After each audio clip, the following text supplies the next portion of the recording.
Sekali Shalom Tiberias. Kasih tepuk tangan yang paling meriah hanya bagi Tuhan Yesus yang selalu memberkati dan tentunya selalu bersama dengan kita apapun masalah dan juga persoalan kita. Hari ini mari tetap percaya saudara, pagi ini ada karena kebaikan Tuhan, karena kasih Tuhan yang tidak pernah putus-putusnya dalam kehidupan setiap kita. Mari tetap percaya dan saat yang baik ini kita mau pakai untuk menyembah dan memuji Tuhan. Saudara siap memuji Tuhan, amin? Yang siap kasih tepuk tangan yang paling meriah hanya bagi Tuhan Yesus Kristus.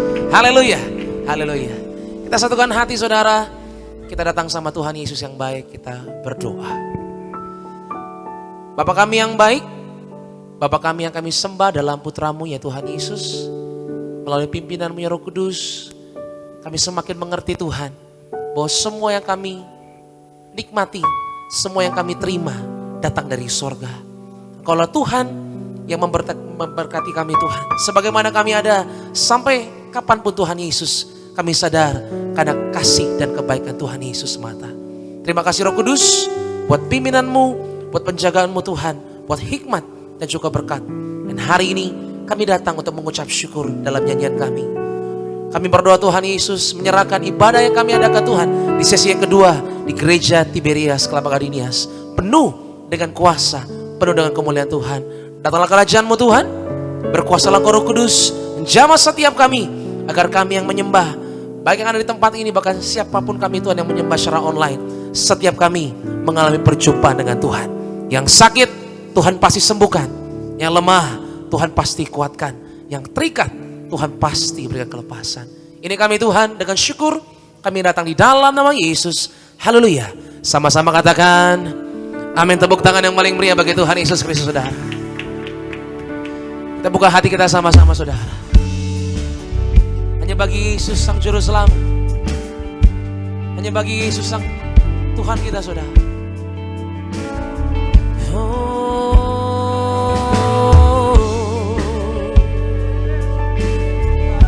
Terima kasih Tuhan.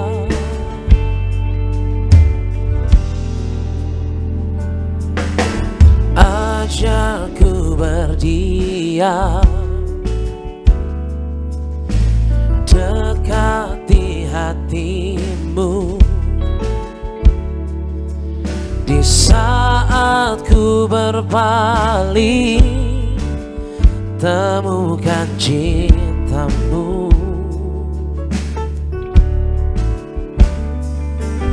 Di sana kau menanti untuk bawaku lagi bersekutu dalam damai yang sejati. Angkat tanganmu sama-sama Gereja Tiberias pagi hari.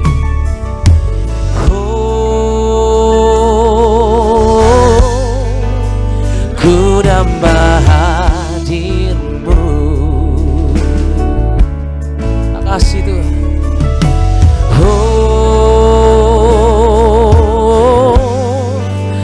Inilah rinduku, hidupku hanyalah untukmu.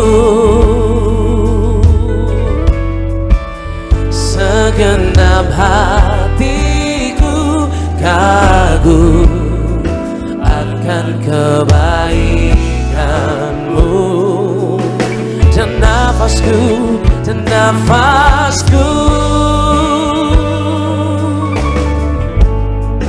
menceritakan kasih-Mu. Ajarku berdiam dekat di hatimu. Yang rindu sama Tuhan, berikan lu tepuk tangan yang paling dahsyat bagi Tuhan kita saudara. Haleluya. Sama-sama katakan, ajarku berdiam, semakin dekat dengan Tuhan, dekat di hatimu. Di saat ku berpaling, temukan bukan cintamu. Di sana Engkau yang menanti Tuhan. Di sana Engkau menanti. Bawa setiap kami kembali Tuhan. Bawa aku lagi. Bersekutu dalam damai yang sejati. Angkat tanganmu sama-sama gereja Tuhan, dengan percaya sama-sama.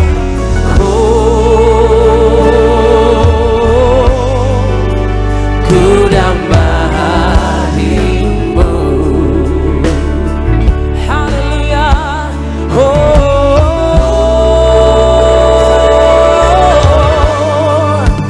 Inilah rinduku.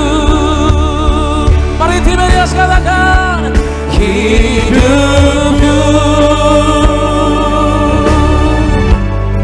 hanyalah untukmu.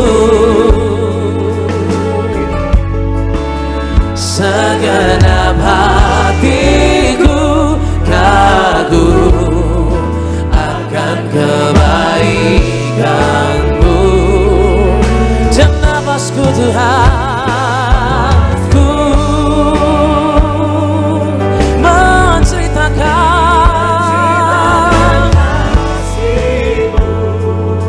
bahwa kami mendekat Tuhan, lebih dekat lagi Tuhan Yesus.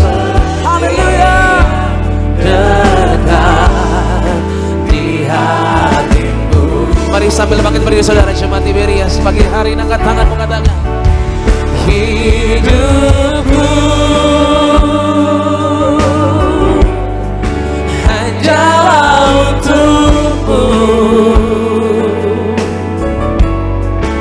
Segenap hatiku kagum akan kebaikanmu.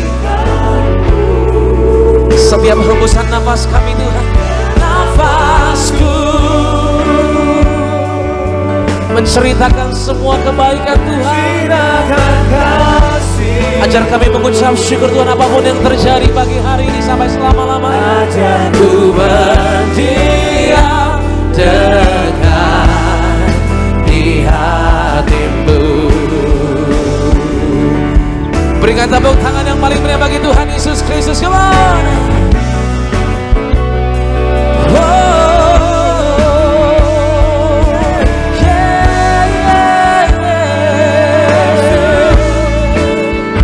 Terima kasih Tuhan, buat segala perbuatan-Mu yang indah Kau jadikan.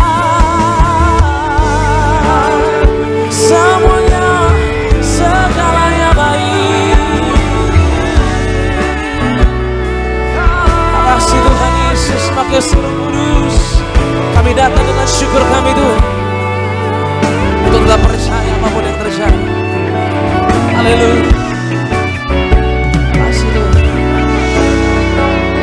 Hidupku hanyalah untukmu. Katakan segenap hatiku. Segenap hatiku akan kebaikan-Mu Tuhan.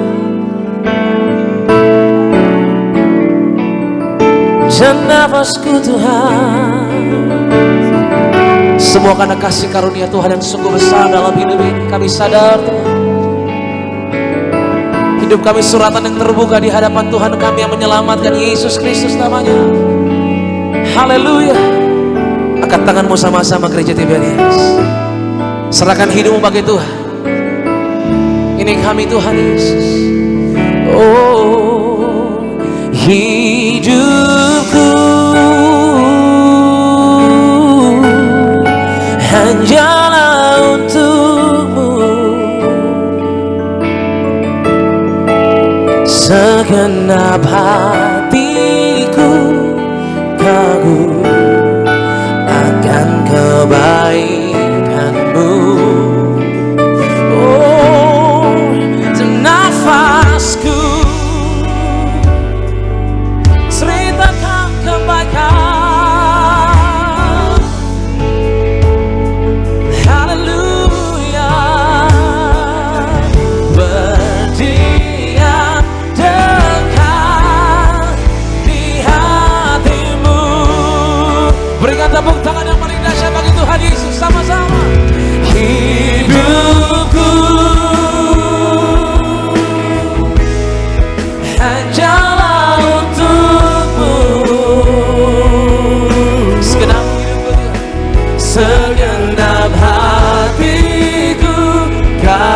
takut akan kebaikan-Mu. Haleluya. Dan nafasku menceritakan kasih-Mu. Ajarku berdiam dekat di hati-Mu. Ajarku Tuhan, ajarku berdiam dekat di hati-Mu. Ajarku selalu Tuhan, ajarku berdiam dekat di hati-Mu. Berikan tepuk tangan yang paling dahsyat bagi Tuhan kita, saudara. Mari berseru pada Tuhan. Haleluya. Kami berseru Tuhan, hidupku bagi-Mu. Buat semuanya Tuhan, buat semua berkat, buat keluargaku Tuhan, aku mengucap syukur dalam nama Yesus. Haleluya.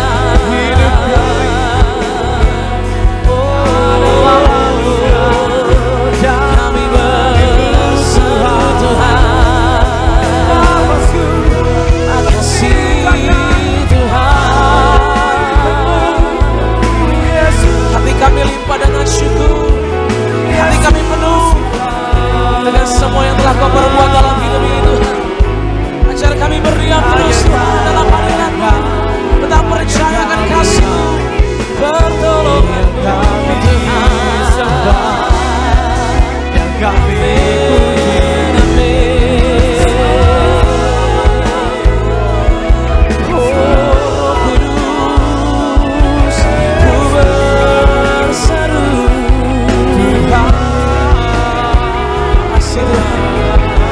kasih Tuhan Yesus.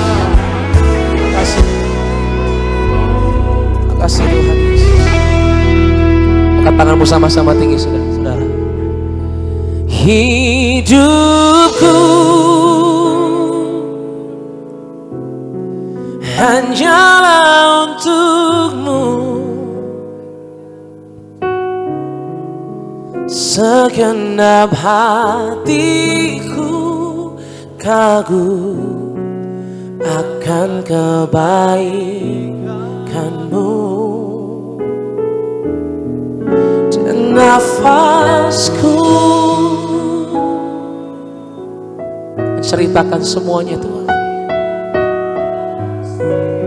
Dari kami lahir sampai detik ini Tuhan, bahkan selama-lamanya. Ajarku berdiam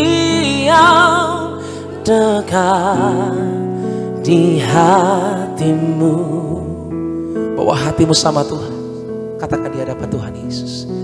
Hidupku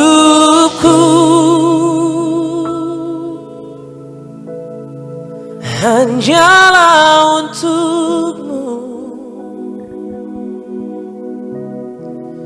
segenap hatiku kagum akan kebaikan-Mu.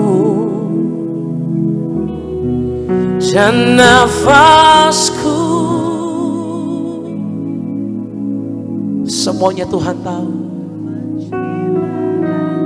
semua jalan hidup ini Tuhan. Ajarku berdiam dekat di hati-Mu. Ajarku Tuhan, ajarku berdiam dekat di hati-Mu.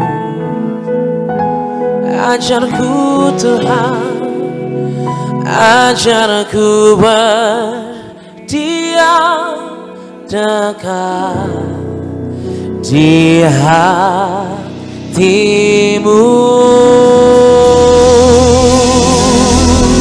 Berikan tepuk tangan yang paling dahsyat bagi Tuhan Yesus, bagi Raja kita.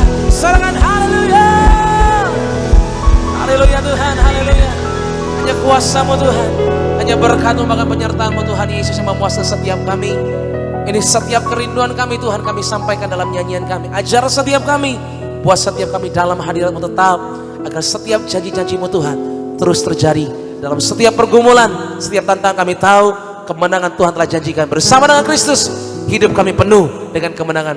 Dalam nama Yesus ini syukur kami Tuhan, kami siap untuk bersorak-sorai. Haleluya. Sama-sama katakan amin. Tepuk tangan yang paling dahsyat bagi Tuhan kita, saudara.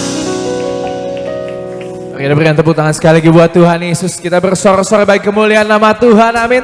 Kasih salam ke kanan kirimu, katakan Yesus baik buat setiap kita. Haleluya.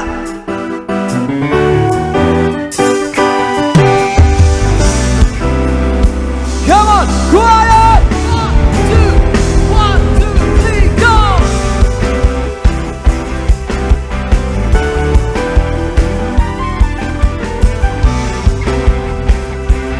Sama-sama nyanyikan.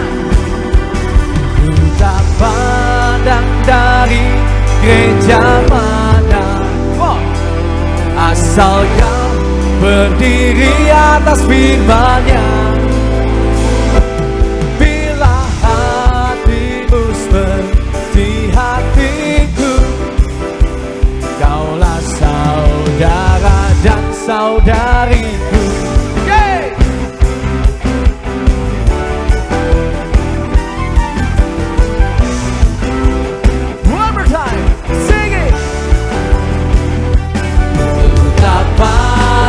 Dari suku mana, asal kau berdiri atas firman-Nya. Haleluya. Bila hatimu seperti hatiku, kaulah saudara dan saudariku. Ku tak pandang dari suku mana, kau berdiri atas firman-Nya. Bila hatimu seperti hatiku, kaulah saudara dan saudariku. Ku cinta keluarga Tuhan, ku cinta keluarga Tuhan, terjalin mesra sekali. Semua saling mengasihi, betapa senang ku menjadi keluarganya Tuhan. Ku cinta keluarga Tuhan, terjalin mesra sekali. Come on.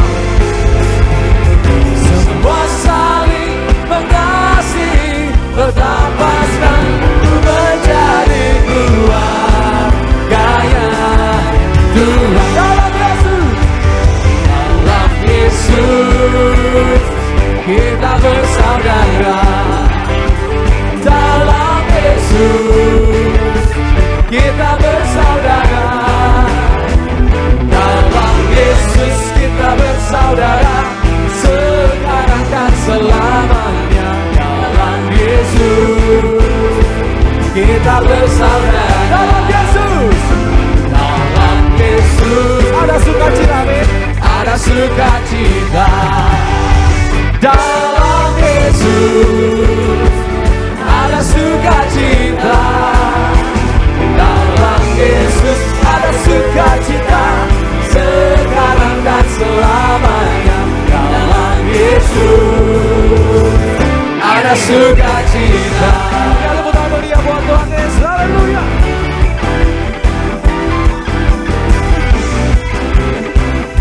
Puji nama Tuhan Yesus. Sekali lagi berikan tepuk tangan meriah buat Tuhan Yesus Kristus, haleluya. Silakan duduk Bapak Saudara yang kasih Tuhan Yesus. Maka Sebelum kita lebih lagi diberkati lewat kebenaran firman Tuhan, mari sama-sama kita menyaksikan video highlight dari khotbah Ibu Gembala Siang yang kasih Ibu Pendeta Darniati Pariaji dengan judul Berjuanglah Masuk Pintu yang Sesak atau Sempit Itu. Selamat menyaksikan, Tuhan Yesus memberkati.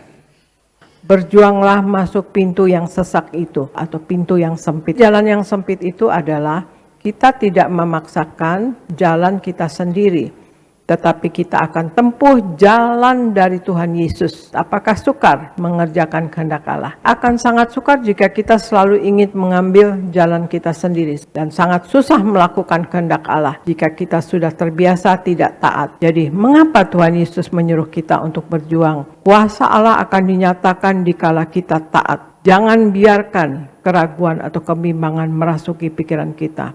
Tetapi hendaklah kita taat pada firman Tuhan dan perbesar iman percaya kita, maka kuasa Allah akan nyata bagi kita. Tuhan Allah akan membuka pintu berkat bagi kita. Kita memperkatakan firman Tuhan dengan iman akan mengundang kuasa firman menjadi kenyataan. Maka kita jaga mulut lidah kita dari hal-hal yang negatif. Karena ucapan kita memiliki kuasa untuk membuka atau menutup pintu berkat. Kita dapat kalahkan kesenangan dari dosa dan juga daya tarik dunia. Mari kita renungkan firman Tuhan siang dan malam dan isi pikiran kita dengan firman Tuhan, maka kita dimampukan untuk kalahkan dosa dan daya tarik dunia. Dan puji nama Tuhan Yesus, video selengkapnya dari khotbah Ibu Gembala Sidang kita yang terkasih Ibu Pendeta Darniati Pariaji dapat Bapak Ibu Saudara saksikan selengkapnya di YouTube channel Gereja Tiberias Indonesia. Dan tiba saatnya saya akan bacakan suara Gembala Sidang kita terkasih Ibu Pendeta Darniati Pariaji pada hari Minggu tanggal 23 Februari 2025 dengan tema Bagaimana untuk kita tidak gagal dalam beriman. Roma pertama doa pembukaan. Tuhan Yesus berkati jemaat Tiberias selalu dalam lindungan Allah, diberkati dalam segala usaha dan pekerjaan, yang sakit disembuhkan, yang beban berat diberi kelegaan, dengan kuasa minyak dan anggur, tidak resesi dan tidak dirusakkan. Apa yang kami perlu, Tuhan cukupi, dan apa yang kami butuhkan, Tuhan sediakan. Dalam nama Tuhan Yesus, haleluya, amin. Roma kedua, bagaimana untuk kita tidak gagal dalam iman? Yang pertama, banyak membaca dan mendengar firman Tuhan. Roma 10:17, Matius 4 ayat 4. Iman kita bertumbuh melalui membaca dan mendengar firman Tuhan. Firman Tuhan itu memberi kehidupan dan kekuatan, serta sebagai makanan rohani bagi roh dan jiwa kita. Firman Tuhan membuat hidup kita segar, rohani kita tidak layu, dan efeknya adalah keberhasilan atau selalu menghasilkan buah. Mazmur 1 ayat 1-3. Banyaklah membaca dan mendengar firman Tuhan. Yang kedua, perkatakan firman Tuhan selalu. Yosua 1 ayat 8. Tuhan Yesus menghendaki agar kita melepaskan iman kita dengan mengucapkan firman Tuhan. Jika firman itu diucapkan dan keluar dari mulut kita, maka firman Tuhan akan berkuasa untuk mengubahkan hidup kita. Persamaan antara khawatir dan iman adalah memikirkan hal-hal yang akan datang.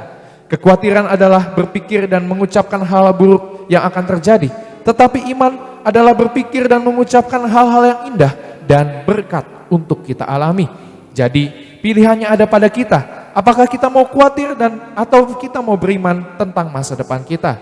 Dan yang ketiga, hidup dalam kasih dan pengampunan. Markus 11 ayat 24-25, Galatia 5 ayat 6. Tantangan untuk iman bertumbuh dan mengalami kuasa firman Tuhan adalah kita mau hidup dalam kasih dan pengampunan. Kita harus mengampuni supaya kita terlepas dari kepahitan dan dendam. Karena hal itu menjadi penghalang berkat dan penghalang iman kita bertumbuh. Jika kita mengampuni, maka kita akan berjalan dalam otoritas yang kuat. Tapi jika kita tidak mengampuni, maka kepahitan dan dendam akan seperti penyakit, akan menggerogoti diri kita. Yang keempat, selalu bangkit kembali dan lihat sisi positifnya. Amsal 24 ayat 16. Kegagalan bukan akhir dari segalanya. Kegagalan adalah permulaan dari hal baru yang lebih baik dari apa yang kita jalani sebelumnya. Bangkitlah kembali. Berapa kali pun iman kita gagal dan lihat sisi positifnya. Gagal dalam iman sekalipun, jangan putus asa, jangan frustasi atau sedih. Tuhan ingin kita menjadikan kegagalan sebagai bagian dari proses pertumbuhan iman kita. Dan doa penutup Tuhan Yesus, kami berdoa agar kami hidup sepenuh-penuhnya di dalam Engkau dan hidup di dalam kekudusan. Menjadi pelaku daripada firman-Mu, hidup menyenangkan hati Engkau, tidak mendukakan hati Engkau dan tidak mendukakan hati sesama. Engkau menghendaki agar nama kami tercatat dalam kitab kehidupan di sorga.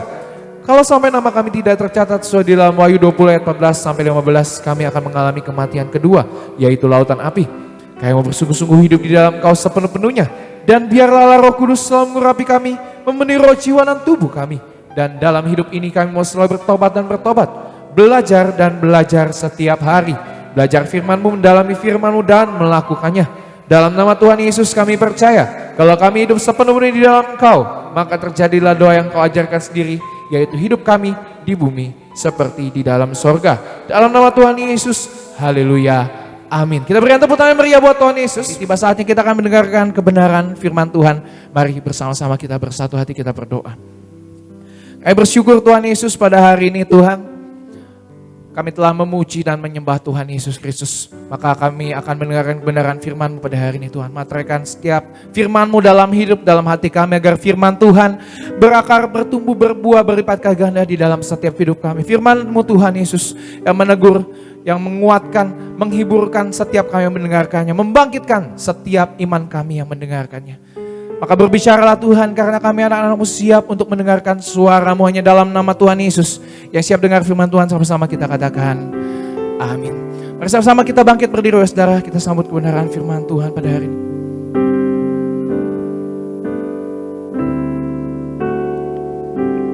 Masih ada jalan terbuka untukku, masih ada jalannya Tuhan,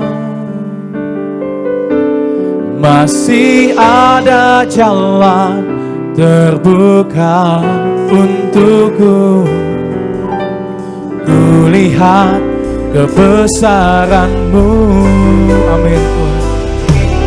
Masih ada jalan terbuka untukku, masih ada jalannya Tuhan, masih ada jalan terbuka untukku. Kita sambut kebenaran firman Tuhan pagi ini. Sama-sama kita berikan tepuk tangan bagi buat Tuhan Yesus. Haleluya. Masih ada jalan terbuka bagi setiap kita, amin. Masih ada jalan terbuka untukku, masih ada jalannya Tuhan, masih ada jalan terbuka untukku. Kulihat kebesaran-Mu,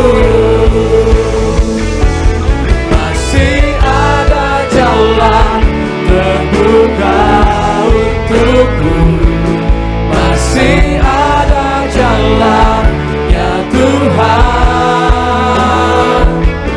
masih ada jalan terbuka untukku. Kulihat kebesaran-Mu.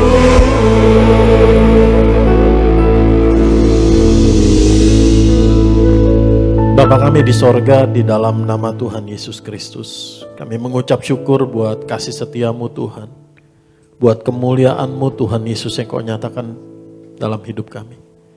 Setiap hari kami merasakan dan kami mengalami sendiri semua berkat anugerah pemeliharaan Tuhan, perlindungan Tuhan, penyertaan, anugerah pengampunan Tuhan Yesus yang tidak pernah habis-habisnya. Terima kasih Tuhan. Kami dibenarkan oleh darah-Mu Tuhan Yesus menjadi orang benar. Terima kasih Bapa. Kami mengucap syukur Tuhan buat perlindungan-Mu yang kami gak bisa lihat dengan mata kami, tapi sungguh nyata tangan Tuhan Yesus yang kuat memelihara menjaga kami. Terima kasih Tuhan bahwa kami Tuhan Yesus mengenal Engkau Tuhan lebih lagi. Bapa, berikan kami roh hikmat dan wahyu untuk mengenal Tuhan Yesus Tuhan dan Juru Selamat kami. Mengenal hatinya Tuhan dan mengalami-Mu Tuhan Yesus di setiap detik hidup kami, sekarang dan kekal selama-lamanya. Kami perlu pertolongan-Mu Roh Kudus, karena Engkau Allah yang sangat mengasihi kami, untuk memampukan kami mendengarkan dan melakukan kebenaran firman Tuhan yang hidup. Dan kebenaran firman-Mu Tuhan Yesus memerdekakan, mengubahkan kami, membaharui kami, dan menghasilkan hidup kami berbuah memuliakan Bapa di sorga. Di dalam nama Tuhan Yesus, Tuhan ampuni kami atas segala dosa kesalahan kami. Di dalam nama Tuhan Yesus kami bersyukur. Kita katakan amin. Shalom saudara. Mari silahkan duduk. Hari ini saya akan menyampaikan kebenaran firman Tuhan dengan tema melayani bukan untuk dilayani. Mari kita buka Markus pasal yang ke-10 ayat 42 sampai ayat 45. Bagian ini juga dicatat di dalam kitab Matius 20 ayat 20 sampai ayat 28. Cuman perbedaannya adalah di kitab Markus, Yakobus dan Yohanes yang menghadap Tuhan Yesus. Di kitab Matius, ibunya juga ikut menghadap Tuhan Yesus. Jadi ada satu peristiwa di mana Yakobus dan Yohanes meminta kepada Tuhan Yesus untuk mengabulkan permintaannya. Untuk apa? Untuk punya posisi di sebelah kiri Tuhan Yesus, di sebelah kanan Tuhan Yesus. Tapi Tuhan mengatakan bahwa itu sudah disediakan kepada Bapa di sorga, menyatakan berkenan kepadanya. Lalu Tuhan Yesus mengajar ayat 42, tetapi ketika murid-muridnya, 10 murid-murid yang lain akhirnya ribut saudara. Ibaratnya jadi komplain sama Yakobus dan Yohanes. Mereka komplain, mereka ribut, kenapa? Mungkin mereka merasa bahwa ya saya kelewatan, ya saya keduluan. Itu sebabnya Tuhan Yesus mengajar ayat 42, tetapi Yesus memanggil mereka lalu berkata, kamu tahu bahwa mereka yang disebut pemerintah bangsa-bangsa memerintah rakyatnya dengan tangan besi. Dan pembesar-pembesarnya menjalankan kuasanya dengan keras atas mereka. Tidaklah demikian di antara kamu, kita baca bersama-sama, barang siapa ingin menjadi besar di antara kamu, hendaklah ia menjadi pelayanmu. Dan barang siapa ingin menjadi yang terkemuka di antara kamu, hendaklah ia menjadi hamba untuk semuanya. Karena anak manusia juga datang bukan untuk dilayani, melainkan untuk melayani dan untuk memberikan nyawanya menjadi tebusan bagi banyak orang. Amin. Jadi kalau kita dikaruniai Tuhan, berkat Tuhan, kepenuhan di dalam berkat anugerah Tuhan Yesus, dengan berkat Tuhan yang Tuhan karuniakan, jangan memandang rendah orang lain. Ketika Tuhan mengangkat kita tinggi untuk menjadi seorang pemimpin, punya otoritas, punya kuasa, jangan menekan orang lain. Firman Tuhan katakan, barang siapa ingin menjadi besar di antara kamu, hendaklah ia menjadi pelayanmu. Dalam bahasa Yunani ditulis dengan kata diakonos, yang artinya adalah pelayan, yang secara sukarela dan menjadi berguna melayani orang lain. Sukarela dan menjadi berguna. Itu dalam arti kamus teologianya. Mari kita lihat kembali. Dan barang siapa ingin menjadi yang terkemuka di antara kamu, hendaklah ia menjadi hamba untuk semuanya. Dalam bahasa Yunaninya ditulis dengan doulos, slave, budak, hamba. Seorang hamba itu kehilangan haknya untuk melayani semuanya. Bukan melayani keinginannya sendiri, bukan untuk melayani keinginan hatinya, tetapi secara sukarela dan berkorban melayani orang lain. Amin. Itu sebabnya kenapa disebut menjadi seorang hamba. Kalau kita perhatikan dalam kehidupan kita sehari-hari, saya tidak merendahkan jabatan pekerjaan apapun. Justru mereka-mereka yang melayani, bersentuhan di dalam bidang pelayanan, kita merasakan berkat dari mereka. Saudara, kalau orang-orang bergerak di bidang pelayanan, contohnya dalam kehidupan sehari-hari, cleaning service atau satpam, ketemu pengunjung mall, siapa yang kasih salam duluan? Pengunjung mall atau cleaning service atau security? Enggak, mereka. Amin. Kenapa? Karena posisi mereka adalah melayani, posisi mereka adalah pelayan. Amin. Tapi kalau saudara dan saya menyadari kebenaran firman Tuhan ini dalam kehidupan kita sehari-hari, dalam praktek kita sehari-hari, bukan karena posisi saya lebih tinggi dari kamu, kamu yang harus menyapa dulu, enggak. Firman Tuhan katakan barang siapa mau menjadi besar, hendaklah ia menjadi pelayan. Barang siapa mau menjadi pertama, hendaklah ia menjadi hamba untuk semuanya. Amin. Tapi mari kita perhatikan lagi. Mereka yang bekerja di bidang servis, mereka bisa ramah sama orang lain. Kita pergi ke bank misalkan di depan pintu saja sudah dibukain pintu, selamat pagi Pak. Bukan kita yang nyapa dulu, selamat pagi, enggak. Mereka yang menyapa dulu. Ketika kita dalam antrian, ketika kita mau ke counter saudara, mereka menyapa kita dulu. Benar, mereka menerima upah dari pekerjaan mereka. Tapi mari perhatikan, kita juga yang bekerja di bidang servis saudara. Kalau kita bisa menerima upah dan bisa ramah sama orang lain, bukankah saudara dan saya telah menerima upah yang jauh lebih besar, yaitu penebusan oleh darah Tuhan Yesus Kristus.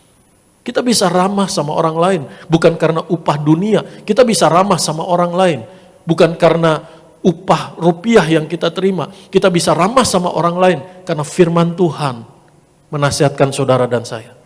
Barang siapa mau menjadi besar, hendaklah ia menjadi pelayan di antara kamu. Barang siapa mau menjadi terkemuka, yang pertama, hendaklah ia menjadi hamba untuk semuanya.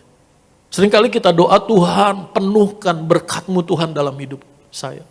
Kalau kita berdoa, Tuhan penuhkan berkat-Mu Tuhan dalam hidup saya.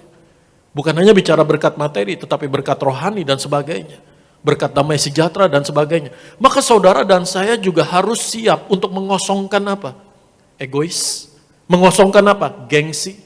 Mengosongkan apa? Pride, harga diri. Mengosongkan apa? Keinginan untuk diperhatikan dan dihormati. Mengosongkan apa? Otoriter. Kalau kita dikaruniai Tuhan untuk memimpin, kita dikaruniai Tuhan punya otoritas, punya anak buah, punya staf untuk dipimpin, jangan otoriter. Jadilah pelayan, jadilah hamba.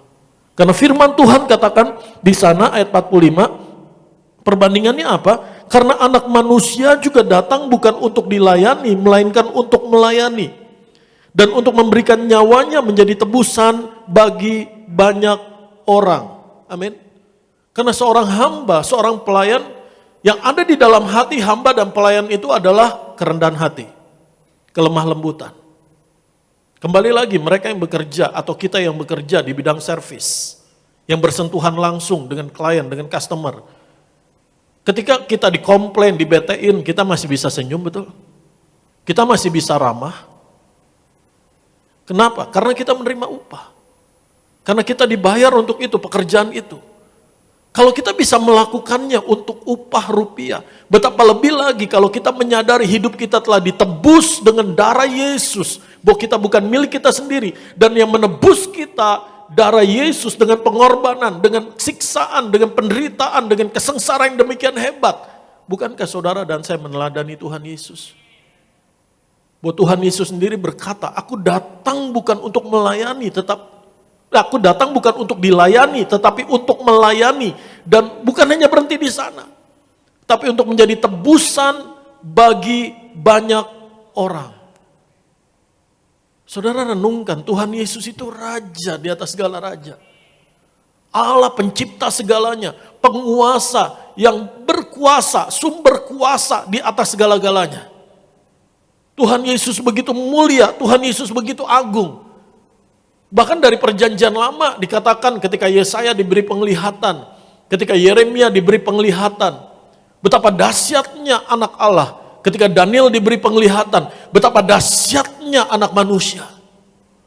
Bahkan ketika Yohanes dikaruniai Tuhan Yesus di Pulau Patmos untuk melihat Yesus di dalam kemuliaannya, dia tersungkur, gak bisa memandang betapa dahsyatnya, agung mulianya Tuhan Yesus. Tapi Tuhan Yesus yang sama mau melayani saudara dan saya.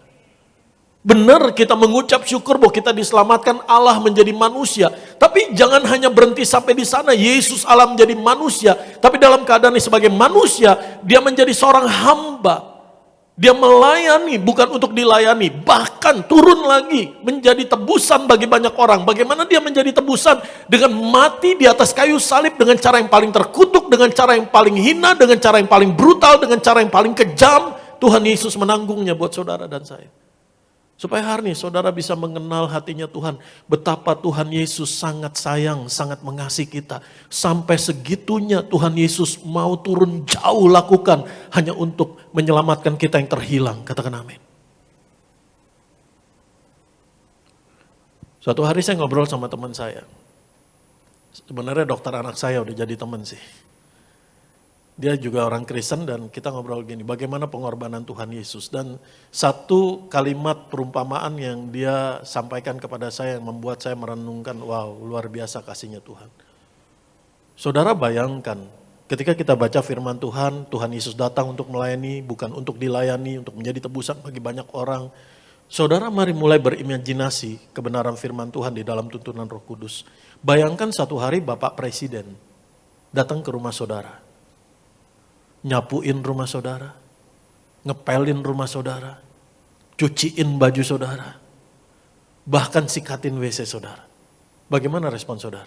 Saudara kan bilang, Pak jangan Pak, nggak pantas Pak, saya nggak layak. Bahkan Bapak datang ke rumah ini aja, udah luar biasa, jangan lakukan itu Pak. Tapi dia mau melakukan itu dengan sukarela.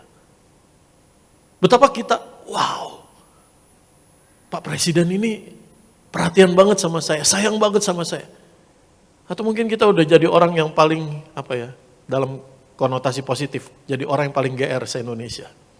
Betul? Saudara bayangkan yang Yesus lakukan, jauh lebih daripada itu. Amin. Dia rela diludahi, dia rela disiksa, dia rela menderita, dia rela dihina. Dia rela ditolak sendirian. Hanya untuk satu tujuan, ada bersama-sama dengan saudara dan saya. Dan membawa kita bersama dengan Tuhan Yesus kekal di sorga selamanya. Amin. Bahkan bukan hanya itu, dia menjadi tebusan buat saudara dan saya.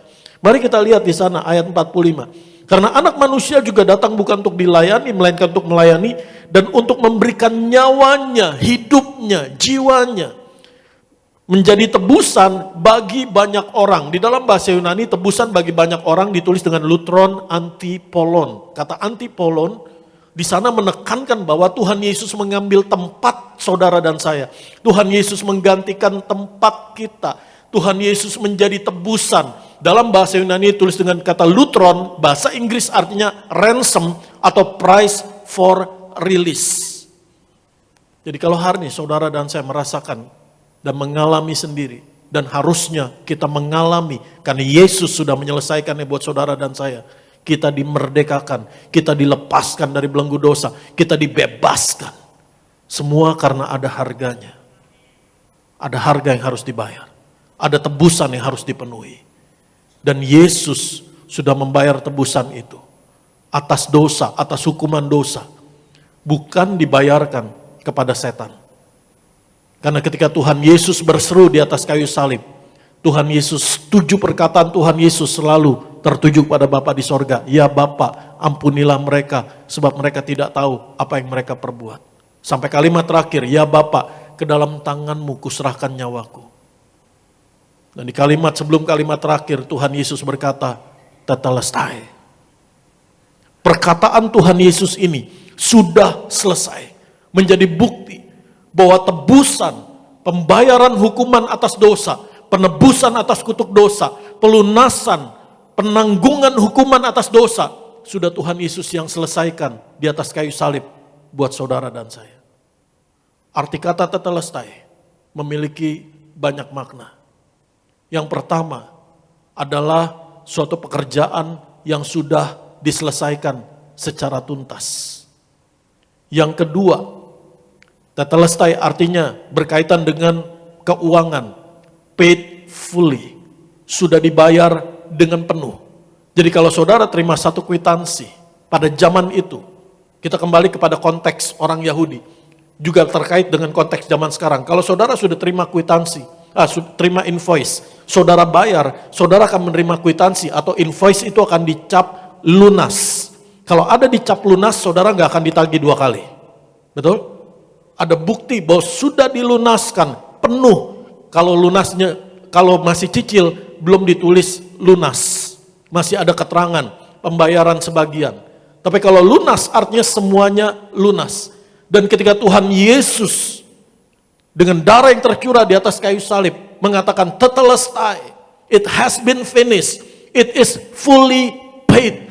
Seperti kwitansi itu dicap lunas, pada zaman itu dicap dengan kata tetelestai. Jadi ketika Tuhan Yesus berseru tetelestai, artinya apa? Apa yang dia firmankan menjadi tebusan bagi banyak orang sudah benar-benar terjadi. Harga pembebasanmu sudah dilunaskan. Katakan amin. Sehingga iblis nggak berhak lagi, nggak berkuasa lagi untuk mendakwa kita. Kenapa? Karena semua hukuman atas dosa, semua kutuk atas dosa, semua belenggu atas dosa, sudah Tuhan Yesus selesaikan penuh di atas kayu salib. Katakan amin. Tuhan melunaskan bukan sebagian, Tuhan melunaskan bukan cicilan, Tuhan melunaskan bukan down payment atau booking fee, tetapi Tuhan Yesus melunaskan di depan advance full payment. Bahkan darah Yesus jauh lebih bayar buat saudara dan saya. Katakan amin. Yang kedua, yang ketiga, arti dari kata tetelestai adalah ketika dalam peperangan, prajurit melaporkan hasil peperangan kepada komandannya dan mengatakan, lapor, tetelestai. Peperangan telah dimenangkan. Katakan amin. Beri kemuliaan buat Tuhan Yesus Kristus. Sehingga kalau kita menyadari tebusan nyawa Tuhan Yesus adalah harga yang mahal buat keselamatan saudara dan saya, serius akan hidup kekal di sorga. Jangan main-main, bersungguh-sungguh meresponi keselamatan yang Tuhan Yesus karuniakan. Dan kalau kita menyadari ketika Tuhan Yesus katakan, aku datang untuk melayani, bukan untuk dilayani, dan untuk menjadi tebusan, nyawaku menjadi tebusan bagi banyak orang. Dan Tuhan Yesus katakan di atas kayu salib, sudah diselesaikan. Kalau kita menyadari dengan iman dan mengucap syukur, kita sudah diselamatkan. Mari, segala sesuatu yang kamu lakukan, kamu perbuat, kamu perkatakan, bertitik tolak, bertitik ujung, bertitik dasar dari apa? Keselamatan hidup kekal kita. Arahkan pandanganmu kepada kekekalan, sehingga apa yang kau lakukan, apa yang kau perkatakan, apa yang kau perbuat, engkau bisa berpikir dengan benar, dengan jernih untuk melakukan apa yang benar, apa yang kudus dan menyenangkan hati Tuhan. Kalau kita menyadari bahwa harga hidup kita sangat mahal, ada tebusan oleh nyawanya Tuhan Yesus. Jangan jalani hidupmu dengan murahan. Jangan main-main dengan hidup kita. Amin. Ada tujuan yang Tuhan Yesus mau saudara dan saya lakukan. Meneladani dia, menjadi saksi Kristus, melayani bukan untuk dilayani. Amin.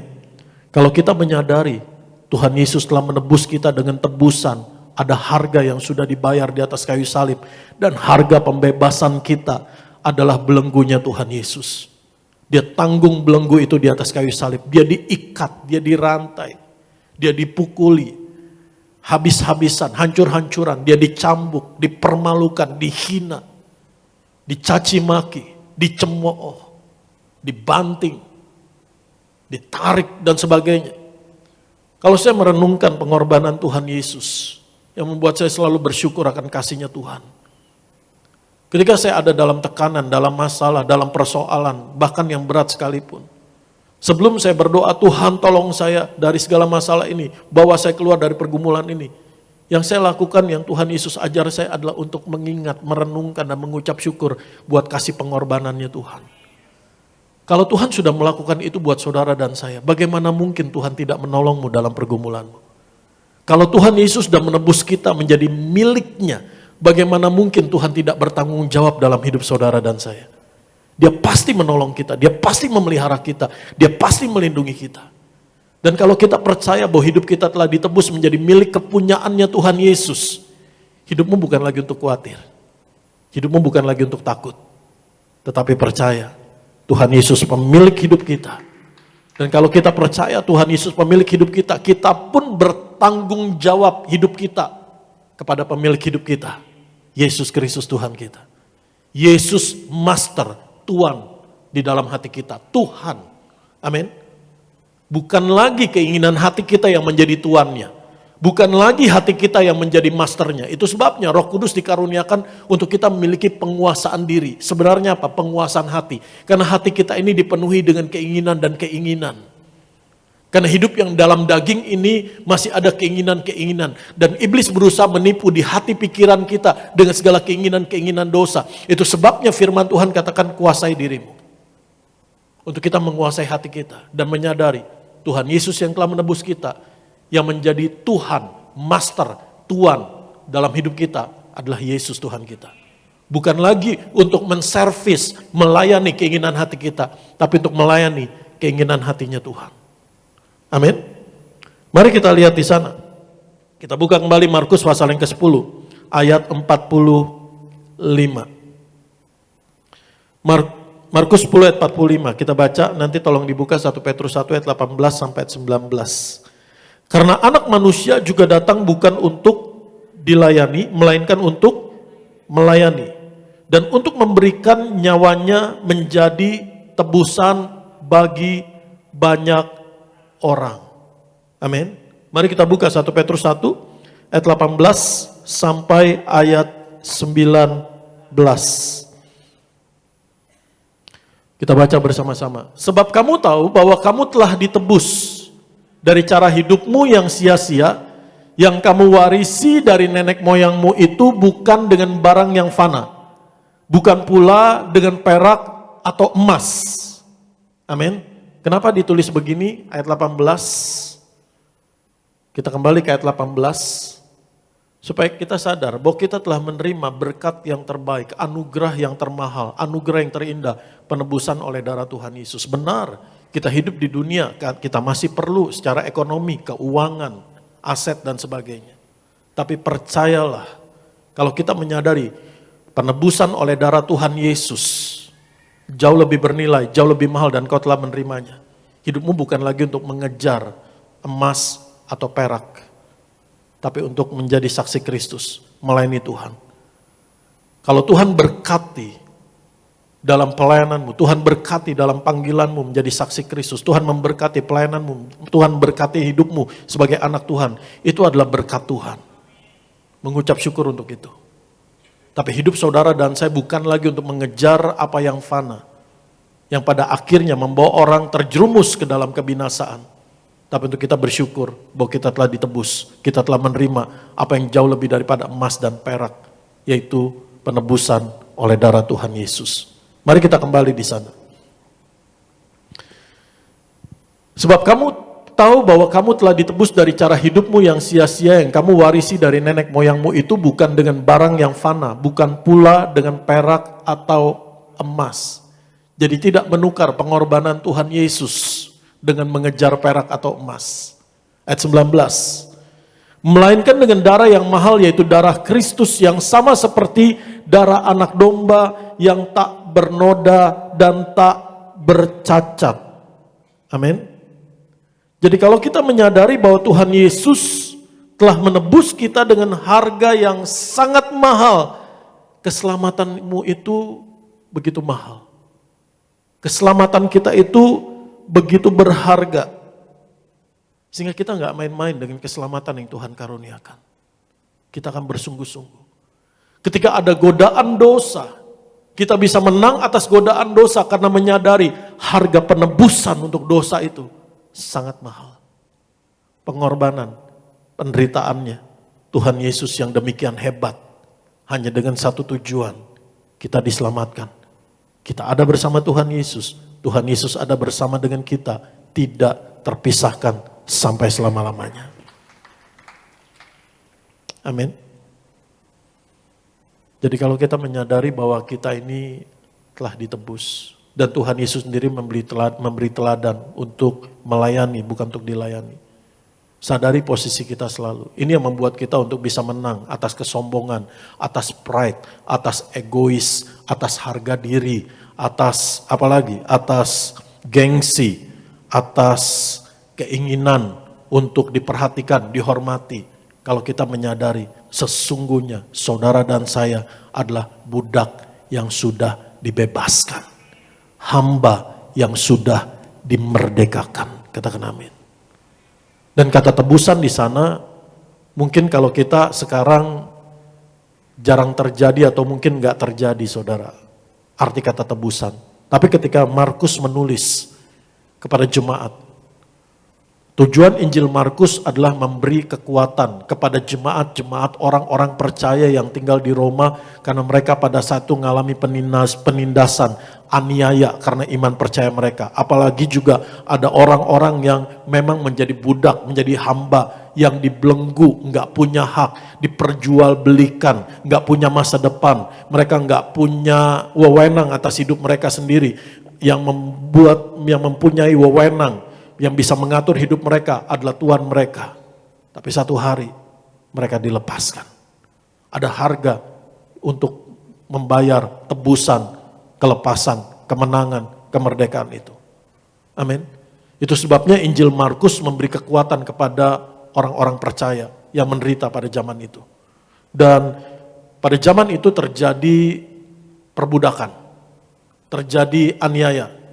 Sehingga ketika Markus menulis, Tuhan Yesus berfirman menjadi tebusan bagi banyak orang. Mereka langsung ngerti bagaimana budak itu menderita dikurung lalu dimerdekakan dengan harga penebusan.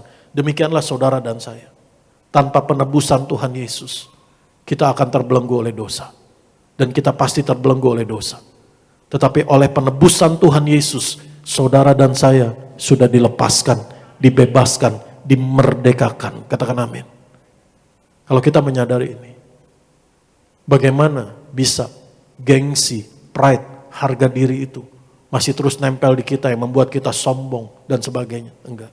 Kalau kita sendiri menyadari kita adalah hamba yang dimerdekakan, budak yang dilepaskan. Dan semua adalah anugerah Tuhan Yesus, bahkan datang untuk menjadi hamba. Itu sebabnya Tuhan mau taruh hati kita, hatinya Tuhan, hati yang mau melayani, hati seorang hamba, hati yang lemah lembut, hati yang rendah hati yang ada belas kasihan, hati yang sukarela, hati yang mau berkorban. Ini yang Tuhan mau ada dalam hidup kita. Ini yang firman Tuhan mau ajar saudara dan saya.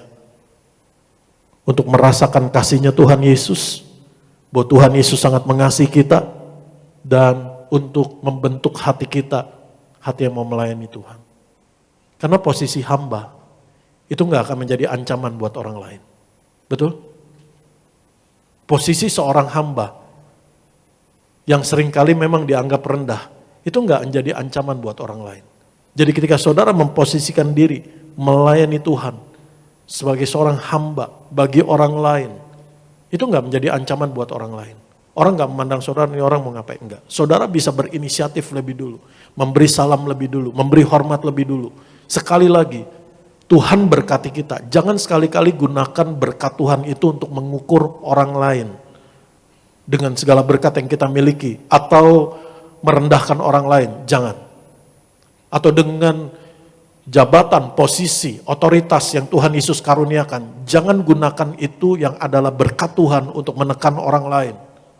Bahkan untuk memerintah orang lain dengan otoriter. Jangan. Firman Tuhan ingatkan. Melayani, bukan untuk dilayani. Amin. Contoh nyatanya, Paulus menulis dalam Filipi pasal 2 ayat 1 sampai ayat 11. Filipi pasal 2 ayat 1 sampai ayat 11. Ini dalam praktek nyatanya. Filipi pasal 2 ayat 1 sampai 11 kita akan baca di sana. Jadi karena dalam Kristus ada nasihat, ada penghiburan kasih, ada persekutuan roh, ada kasih mesra dan belas kasihan. Karena itu sempurnakanlah sukacitaku dengan hal ini. Hendaklah kamu sehati sepikir dalam satu kasih, satu jiwa, satu tujuan, dengan tidak mencari kepentingan diri sendiri atau puji-pujian yang sia-sia. Sebaliknya hendaklah dengan rendah hati yang seorang menganggap yang lain lebih utama daripada dirinya sendiri. Dan janganlah tiap-tiap orang hanya memperhatikan kepentingannya sendiri, tetapi kepentingan orang lain juga. Jadi ketika Tuhan Yesus mengajar, anak manusia datang bukan untuk dilayani, tapi untuk melayani dan menyerahkan nyawanya menjadi tebusan bagi banyak orang. Tuhan Yesus mau mengajar saudara dan saya, put others first. Utamakan orang lain lebih dulu. Dan ini susah di zaman sekarang. Ini langka, ini sulit. Karena zaman sekarang orang semakin egois, orang semakin berdulu-dulu, saya dulu, saya lagi dan hanya saya. Tapi Tuhan mengajar, kalau engkau mau menjadi yang terbesar. Dalam konteks teologi tema ini disebut dalam bahasa Inggris true greatness. Besar yang sesungguh-sungguhnya. Menjadi besar, menjadi yang diangkat naik oleh Tuhan dalam sesungguh-sungguhnya. Jadilah hamba, jadilah pelayan. Put others first, tempatkan orang lain lebih dulu. Ini gak gampang, perlu pertolongan Roh Kudus. Dan Roh Kudus pasti menolong saudara dan saya. Kalau kita pun sendiri menyadari, karena kita adalah hamba yang sudah dilepaskan, budak yang sudah dimerdekakan. Amin. Mari kita lihat ayat yang ke-5. Hendaklah kamu dalam hidupmu bersama menaruh pikiran dan perasaan yang terdapat juga dalam Kristus Yesus. Yang walaupun dalam rupa Allah tidak menganggap kesetaraan dengan Allah itu sebagai milik yang harus dipertahankan, melainkan telah mengosongkan dirinya sendiri dan mengambil rupa seorang hamba dan menjadi sama dengan manusia. Allah yang begitu mulia, Allah yang begitu dahsyat. Itu sebabnya Injil Markus ditulis dengan begini. Inilah permulaan Injil Markus pasal 1 ayat 1 di sana dikatakan bahwa inilah permulaan Injil tentang Yesus Kristus anak Allah. Tapi Yesus dalam Injil Markus menyebutkan lebih dari 10 kali anak manusia. Dia merendahkan dirinya buat saudara dan saya. Dia anak Allah, tapi dia menyebut dirinya anak manusia. Amin. Dalam keadaan manusia yang terbatas, dia bisa lapar, dia bisa haus, dia bisa lelah.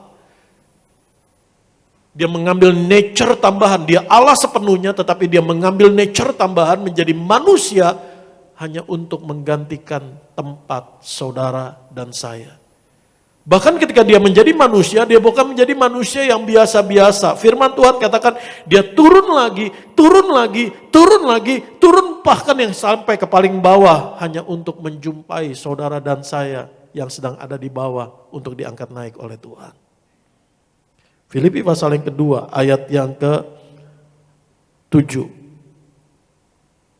Melainkan telah mengosongkan dirinya sendiri dan mengambil rupa seorang hamba dan menjadi sama dengan manusia. Dan dalam keadaan sebagai manusia, ia telah merendahkan dirinya dan taat sampai mati, bahkan sampai mati di kayu salib. Itulah sebabnya Allah sangat meninggikan dia dan mengaruniakan kepadanya nama di atas segala nama. Jadi Tuhan mau kasih pesan, Tuhan udah buktiin ketika dia merendahkan dirinya, berkorban buat saudara dan saya, melayani, bahkan menjadi seorang hamba yang menderita, yang dicaci maki, yang dicemooh, yang dibully, yang dihina dan sebagainya. Apa yang diterima? Bapa meninggikan dia. Sangat meninggikan dia dan mengaruniakan kepadanya nama di atas segala nama. Supaya dalam nama Yesus bertekuk lutut segala yang ada di langit dan yang ada di atas bumi dan yang ada di bawah bumi. Dan segala lidah mengaku Yesus Kristus adalah Tuhan bagi kemuliaan Allah Bapa. Satu kalimat yang Tuhan Yesus taruh di hati saya. Seberapa tinggi engkau mau diangkat naik oleh Tuhan adalah seberapa sukarela engkau mau turun menjadi seorang hamba. How low God wants you to lift you up. How low can you go? Amin. Ini bukan iklan zaman dulu saudara. Seberapa mau saudara dan saya turun. Seberapa tinggi itulah Tuhan akan angkat saudara dan saya. Amin. Supaya kita ingat, kalau kita diberkati Tuhan, kita diangkat naik oleh Tuhan. Saudara gak akan jatuh ke atas. Ada banyak orang ketika saya mulai kuliah teologi, saya diingat pesan sama dosen saya bahwa Teddy ingat ya, lebih banyak orang yang jatuhnya ke atas daripada jatuhnya ke bawah. Karena pada saat orang mengalami penderitaan, kesesakan, biasanya mereka akan semakin pegangan kencang sama Tuhan. Semakin berseru, berdoa, minta pertolongan Tuhan. Tapi ketika sudah di atas, lebih banyak yang terlena. Itu sebabnya ingat, ketika Tuhan sudah mengangkatmu naik, jangan jatuh ke atas, tetap turun. Amin. Ingat bahwa kita adalah hamba yang sudah dimerdekakan. Seorang budak yang sudah dilepaskan. Dan harga pembebasan, kelepasan itu bukan kita yang bayar. Tapi Tuhan Yesus yang bayar dengan segala pengorbanannya yang begitu sangat menderita untuk mengangkat kita naik. Beri kemuliaan buat Tuhan Yesus Kristus. Amin. Kita buka Kolose pasal yang ke-1 ayat 13 sampai ayat yang ke-14. Saya undang pemain musik, pemimpin pujian untuk bisa bersiap-siap. Kolose 1 ayat 13 sampai 14. Kita baca bersama-sama. Ia telah melepaskan kita dari kuasa kegelapan dan memindahkan kita ke dalam kerajaan anaknya yang kekasih. Ayat 14.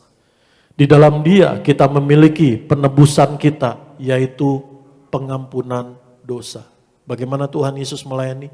Menjadi tebusan, menggantikan kita, buat kita. Yaitu apa? Dengan mengampuni dosa kita. Darah Yesus adalah harga yang sangat mahal buat pengampunan dosa dari Bapa di sorga. Dan dengan pengampunan dosa, dengan penebusan Tuhan Yesus, artinya apa?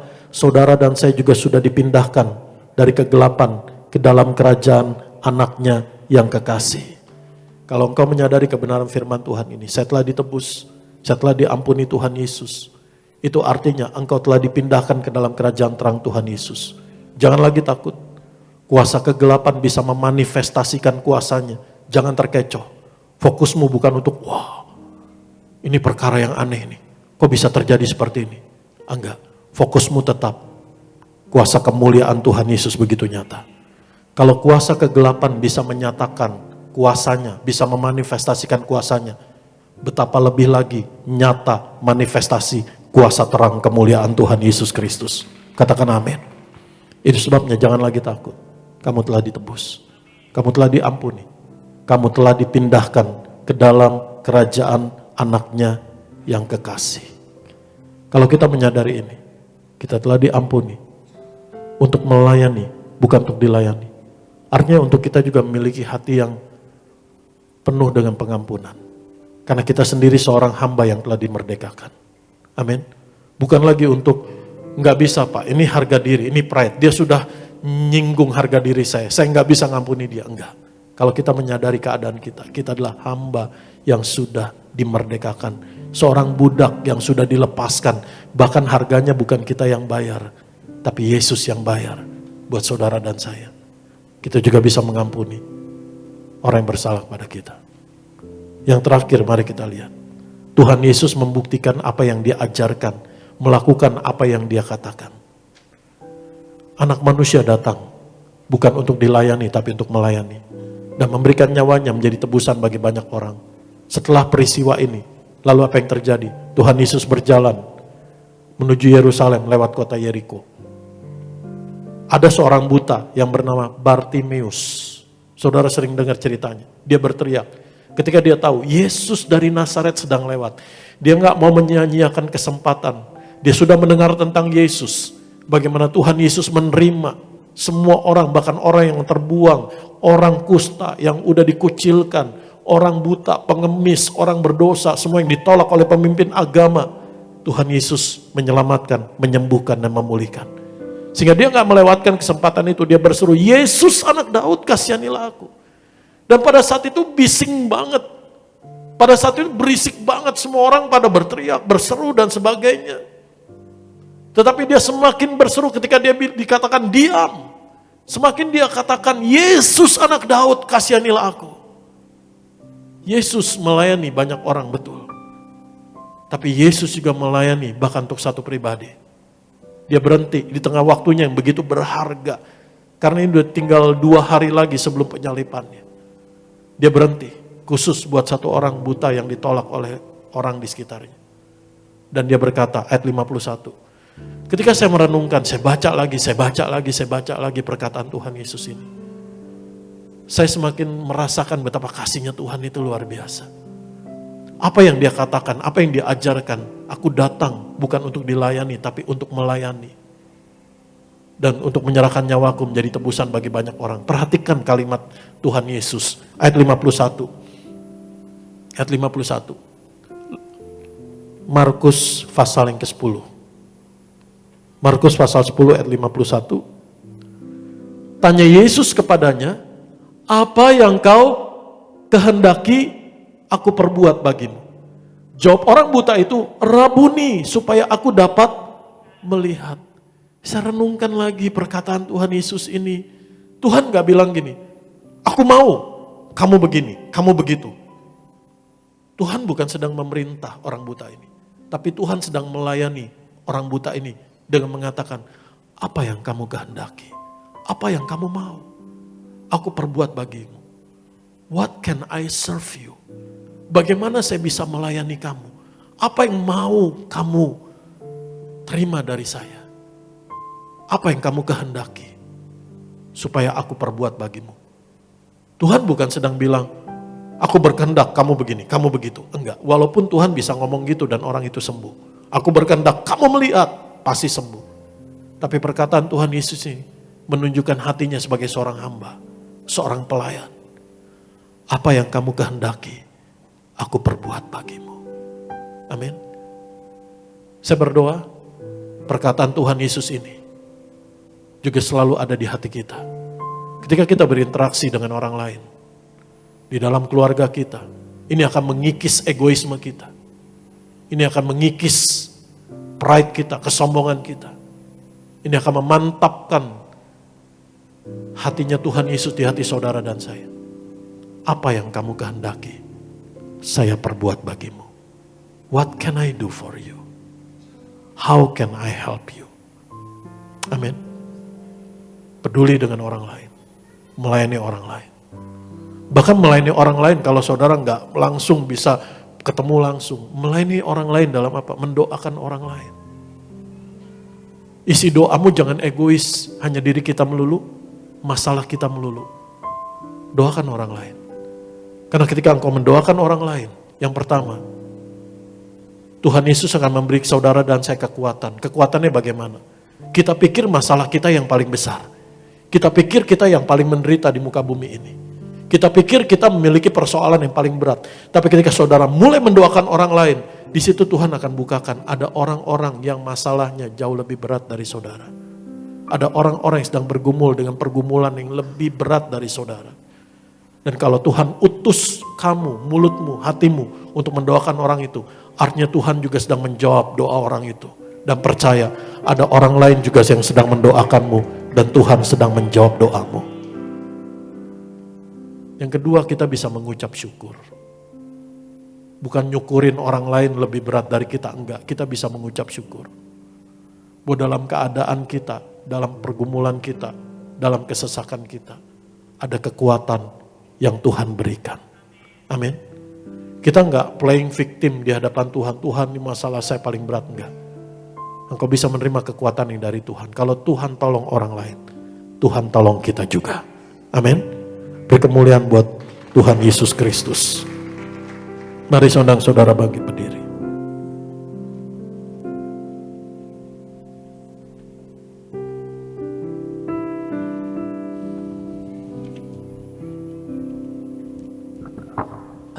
Ajarku berdiam, dekati hatimu,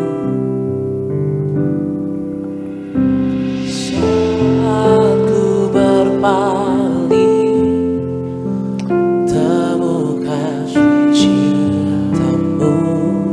Makasih Tuhan Yesus. Di sana kau menanti. Amin. Bawaku lagi, Makasih Tuhan. sekutu jalan damai yang sejati.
menceritakan kasih-Mu.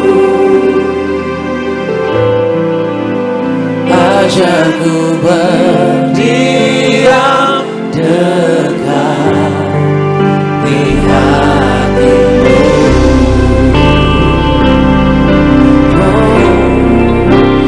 Hidupku hanyalah untuk-Mu, segenap hatiku kagum akan kebaikan-Mu,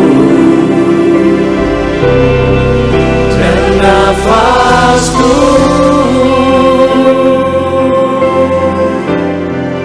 menceritakan kasih-Mu. Ajarku berdiam dekat di hati-Mu.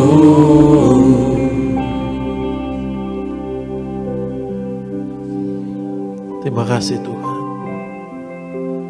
Terima kasih Tuhan Yesus. Buat pernyataan-Mu Tuhan Yesus di atas kayu salib yang memerdekakan kami dari belenggu dosa. Yang sudah membayar semua harga penebusan kami untuk menjadi milik kepunyaan-Mu Tuhan. Tetelestai. Karena Tuhan Yesus juga sudah bayar penuh di depan. Kami juga dikaruniakan untuk menerima semua janji-janji Allah yang sudah Tuhan Yesus lunaskan semuanya di depan. Terima kasih Tuhan. Kami bisa berkata perkataan-Mu Tuhan Yesus tetelestai, artinya peperangan sudah dimenangkan. Kami telah dijadikan lebih dari pemenang. Terima kasih Tuhan Yesus. Terima kasih Tuhan. Engkau Allah yang begitu mulia.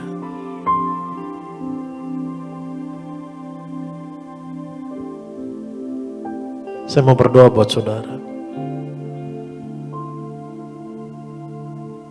Saudara gak perlu angkat tangan.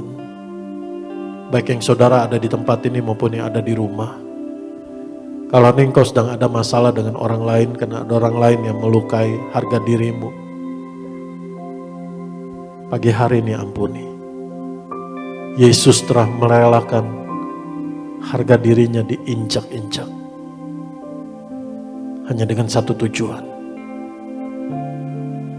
Membebaskan kita.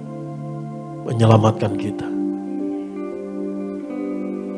Dan kita yang diselamatkan Tuhan Yesus dengan pengorbanan. Ampuni orang yang bersalah pada kita. Kalau kau sedang berdoa, Tuhan penuhkan saya dengan berkat-Mu. Minta kekuatan dari Tuhan juga untuk kau mengosongkan egomu. Mengosongkan pride-mu. Mengosongkan gengsimu.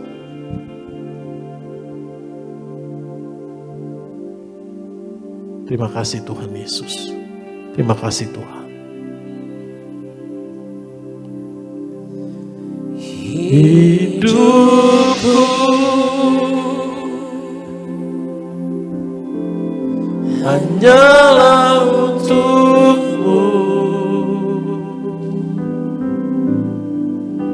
segenap hatiku kagum akan kebaikan-Mu.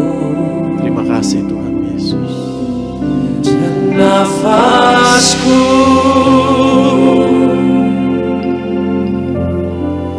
menceritakan kasih-Mu. Ajarku berdiam dekat di hati-Mu. Katakan sekali lagi, hidupku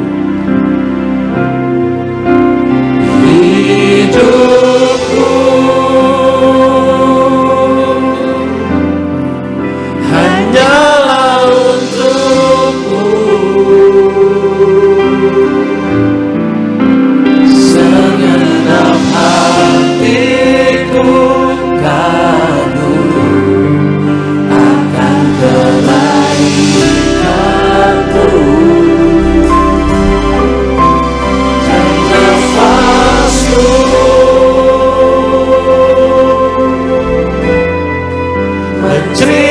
akan kasih-Mu. Ajarku berdiam dekat. Kita berikan tepuk tangan yang paling meriah bagi Tuhan Yesus Kristus. Mari di hadapan Tuhan yang baik, sama-sama katakan, hidupku hanyalah untukmu. Kami persembahkan hidup kami buat Tuhan Yesus kami yang menyelamatkan. Segenap hatiku ragu akan kebaikan-Mu. Senafasku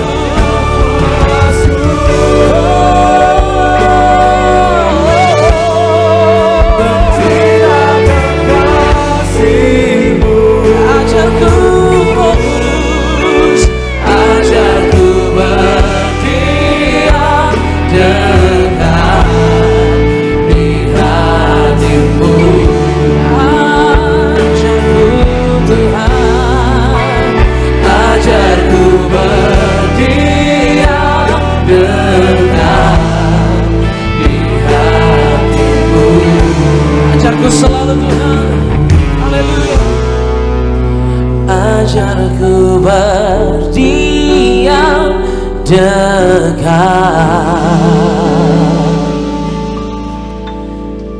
di hati-Mu. Berikan tepuk tangan yang paling meriah, yang paling dahsyat bagi Tuhan Yesus. Haleluya, haleluya, haleluya. Sama-sama kita akan masuk dalam perjamuan kudus, kita akan menyatu dengan tubuh dan darah Kristus. Kami mengundang setiap teman-teman yang rias. Mari saudara kita beri sama-sama di hadapan Tuhan. Kita akan pujian tubuhmu dan darahmu Tuhan Yesus. Tubuhmu dan darahmu tercurah bagi kami, menyucikan, menyembuhkan, sempurnakan hidup kami. Tubuhmu Yesus menyembuhkanku, darahmu Yesus menyucikanku. Ku jadi baru karena kasih-Mu. Haleluya, haleluya. Yesus, Kau telah tebus hidupku dengan salib-Mu. Yesus, ku berikan segala hormat dan kemuliaan. Tubuhmu dan darahmu tercurah bagi kami, menyucikan, menyembuhkan, sempurnakan hidup kami.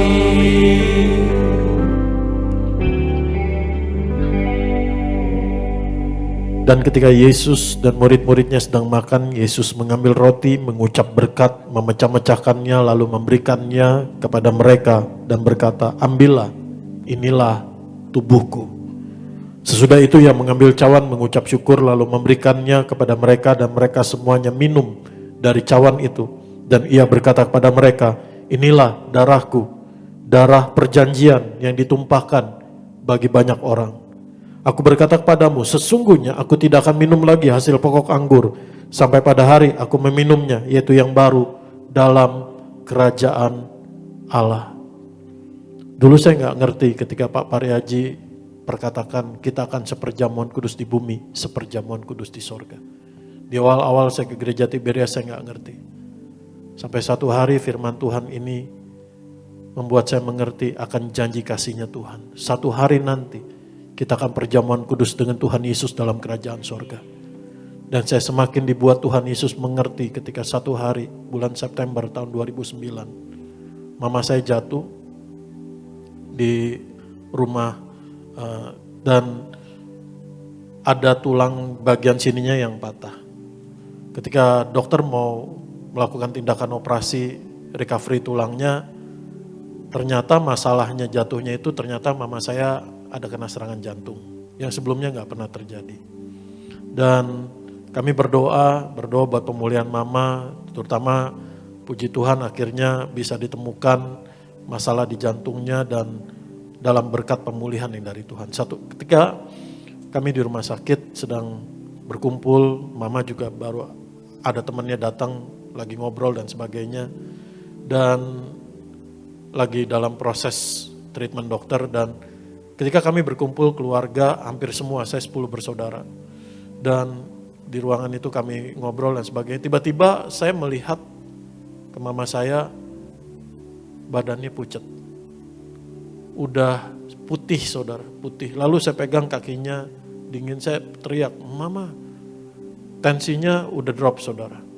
Tensinya drop, kami panggil dokter segera, dan itu terjadi mendadak sekali.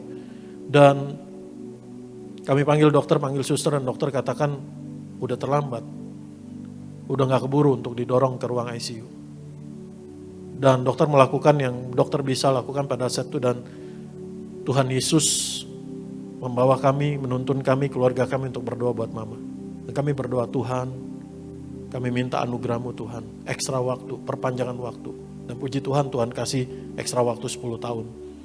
Baru Tuhan panggil di 2019, itu 2009 kejadian, Tuhan beri ekstra waktu.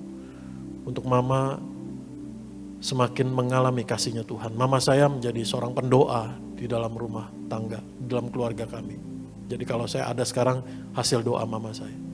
Dan yang terjadi pada saat itu udah dalam kondisi drop, udah dokter katakan udah nggak keburu saudara, dan beberapa lama kemudian kami terus berdoa, tensinya mulai naik saudara, tensinya mulai naik, dan badannya mulai hangat kembali. Di situ Tuhan bilang sama saya, minta mamamu berdoa. Dan saya mulai argue sama Tuhan, Tuhan gimana mungkin, dia baru lewatin kritisnya, gimana ada kekuatan untuk berdoa, minta mamamu berdoa, mamamu seorang pendoa. Dan ketika mama saya mulai sadar, dan saya bilang, bisikin di telinganya, ma berdoa. Dan mama saya berdoa seperti dia berdoa setiap harinya, panjang sampai suster didoain, sampai susternya nangis saudara. Dan selesai itu, kenapa? Karena ketika mama saya berdoa, yang Tuhan ingetin ketika kamu berdoa, berkat Tuhan itu mengalir lebih dulu lewat kamu dan kamu memberkati orang lain. Dan yang terjadi adalah mama saya bilang gini, di sini yang saya baru ngerti bahwa satu hari nanti kita akan perjamuan kudus dengan Tuhan Yesus di sorga. Dan mama saya cerita bahwa mama saya benar-benar ngalamin, bukan seperti penglihatan, bukan seperti mimpi dalam keadaan dia kritis tadi. Dia benar-benar ngalamin ada tangan Tuhan yang kasih dia cawan perjamuan kudus. Dan di situ Tuhan ingetin saya akan ayat firman Tuhan ini. Satu hari kita akan perjamuan kudus dengan Tuhan Yesus di sorga. Ada tangan Tuhan yang kuat yang selalu memelihara hidup saudara dan saya sampai hari itu terjadi. Sampai hari Tuhan datang, sampai hari Tuhan panggil kita. Setia di dalam Tuhan Yesus. Apapun yang terjadi dalam hidup kita, dengar baik, engkau dikasihi Tuhan Yesus. Engkau telah dibebaskan, bukan lagi untuk hidup dalam ketakutan, bukan lagi untuk hidup dalam kekhawatiran. Harga bebasmu adalah penderitaannya Tuhan Yesus. Kalau engkau hari ini sedang berdoa buat kesembuhanmu, proklaim. Harga kesembuhanmu sudah Tuhan Yesus selesaikan di atas kayu salib. Amin. Dengan iman. Dan dalam setiap proses yang terjadi, tetap kuat di dalam Tuhan. Dan jadi berkat Tuhan bagi banyak orang. Kita bisa ramah sama orang lain. Kita bisa selalu berkata kepada orang lain, apa yang kamu kehendaki saya perbuat bagimu. Karena menyadari kita sendiri adalah seorang budak yang sudah dibebaskan. Seorang hamba yang sudah dimerdekakan. Untuk bukan lagi tinggi hati, bukan lagi untuk meninggikan diri, tapi selalu bisa ada di bawah. Menjadi berkat Tuhan Yesus. Dan biar Tuhan yang meninggikan saudara dan saya. Mari kita angkat tubuh Tuhan Yesus Kristus.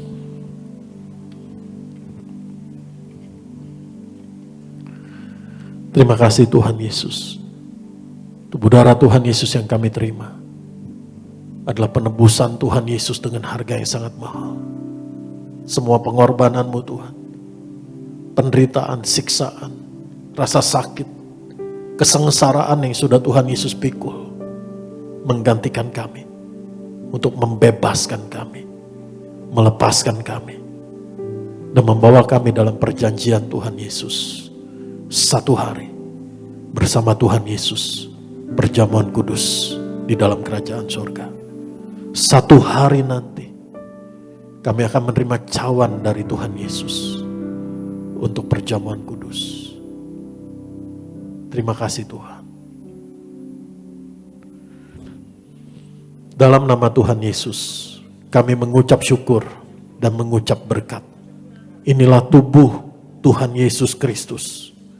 Tubuh Tuhan Yesus yang hancur, ditombak, ditikam di atas kayu salib. Tuhan Yesus mati dan bangkit untuk membangkitkan kami pada akhir zaman. Tuhan Yesus mengaruniakan kami, keluarga kami, hidup kekal di sorga. Untuk satu hari nanti, seperjamuan kudus dengan Tuhan Yesus di dalam kerajaan sorga. Oleh tubuh Tuhan Yesus yang telah memikul, menanggung, menyelesaikan semua dosa kami, pelanggaran kami, kutuk dosa, hukuman dosa kami diselamatkan, kami dibebaskan, kami dimerdekakan. Oleh tubuh Tuhan Yesus yang telah memikul segala penyakit, penderitaan, kelemahan, kesesakan, kesengsaraan kami disembuhkan, kami dipulihkan.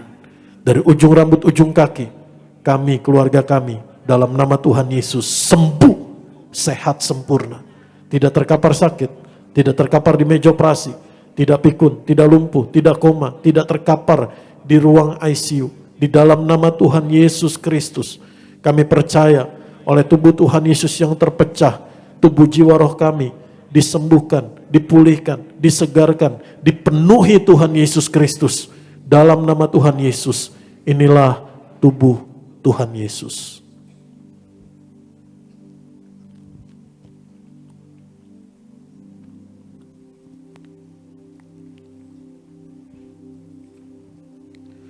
Mari kita angkat darah Tuhan Yesus Kristus.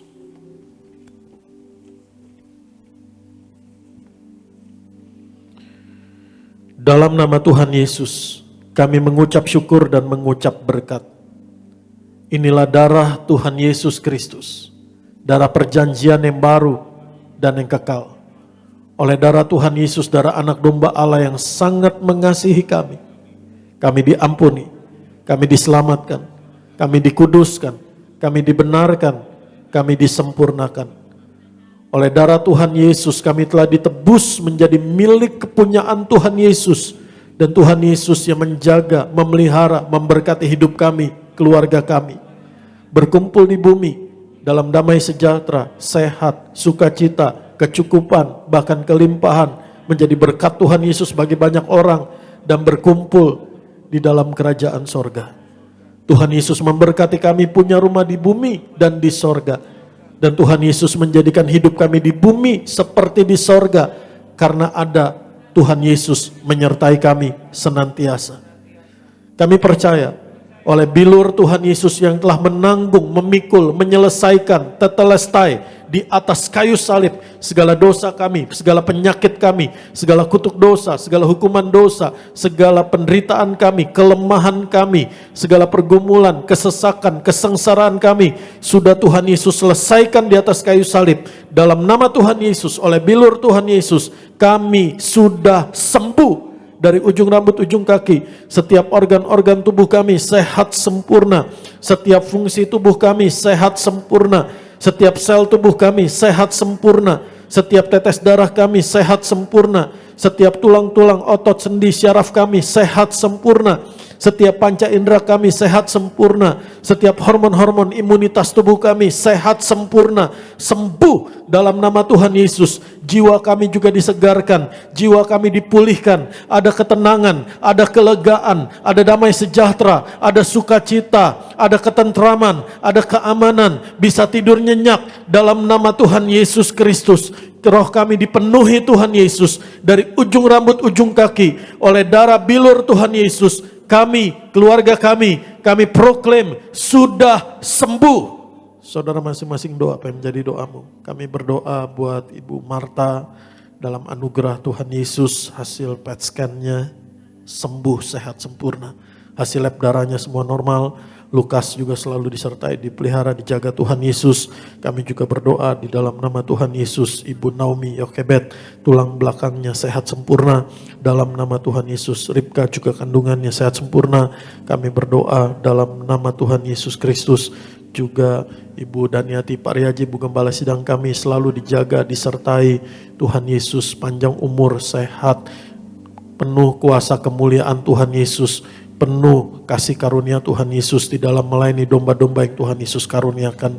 Kami berdoa buat setiap hamba-hambamu Tuhan Yesus bersama keluarga mereka diproteksi, dilindungi oleh kuasa darah Tuhan Yesus. Apa yang mereka perlukan Tuhan Yesus cukupkan. Kami berdoa buat teman-teman kami yang melayani tempat ini dengan hati sukacita, dengan hati belas kasihan bagi setiap domba-domba yang Tuhan Yesus karuniakan untuk melayani Tuhan Yesus. Terima kasih Tuhan, terima kasih Tuhan Yesus, terima kasih Tuhan. Engkau memanggil kami untuk melayani, bukan untuk dilayani. Dalam nama Tuhan Yesus kami berdoa, kami mengucap syukur. Dalam nama Tuhan Yesus kami mengucap syukur, mengucap berkat. Tubuh darah Tuhan Yesus adalah roti hidup yang turun dari sorga. Tuhan Yesus memberkati kami lebih dari roti mana, lebih dari jubah baru, lebih dari kasut baru. Tuhan Yesus gembala kami, takkan kekurangan kami. Tuhan Yesus yang memelihara hidup kami. Tuhan Yesus pemilik hidup kami. Tuhan Yesus yang menyediakan yang kami perlukan. Tuhan Yesus yang mencukupkan segala yang kami perlukan. Tuhan Yesus yang menyertai kami senantiasa. Tuhan Yesus yang membuat kami berhasil dari apa yang kami kerjakan, usahakan.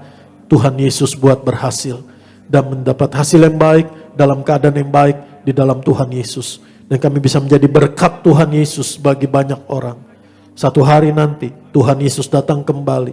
Tuhan Yesus membawa kami, keluarga kami masuk kerajaan sorga. Diam di rumah Tuhan Yesus sepanjang masa untuk menerima cawan perjamuan anak domba Allah. Dalam nama Tuhan Yesus kami bersyukur, inilah darah Tuhan Yesus. Darah kemenangan, darah penebusan, darah kehidupan, darah keselamatan.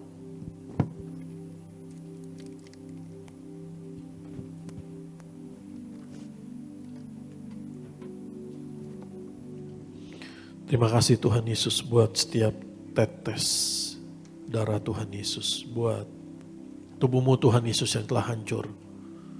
Untuk memulihkan, menyelamatkan kami.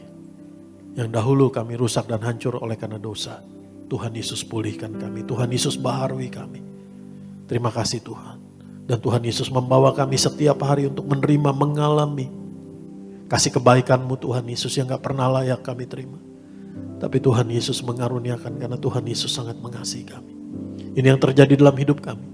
Setiap hari kami akan melihat, menyaksikan dan mengalami kasih kebaikan Tuhan Yesus yang tidak pernah habis-habisnya dinyatakan dalam kami. Kami mengucap syukur buat setiap tetes minyak zaitun, minyak urapan ini. Kami berdoa di dalam nama Tuhan Yesus dan hanya oleh kuasa Tuhan Yesus. Dan seturut firman kebenaran Tuhan Yesus. Dan dengan iman yang tertuju pada pribadi Tuhan Yesus. Di mana minyak urapan dioleskan, dicurahkan, diteteskan untuk menghormati Tuhan Yesus, untuk memuliakan Tuhan Yesus, dan kemuliaan mujizat Tuhan Yesus dinyatakan. Yesus terlebih besar, Yesus terlebih besar di dalamku. Yesus terlebih besar. Yesus terlebih besar di dalamku, di dalamku. Terima kasih Tuhan Yesus. Yesus terlebih besar. Yesus terlebih besar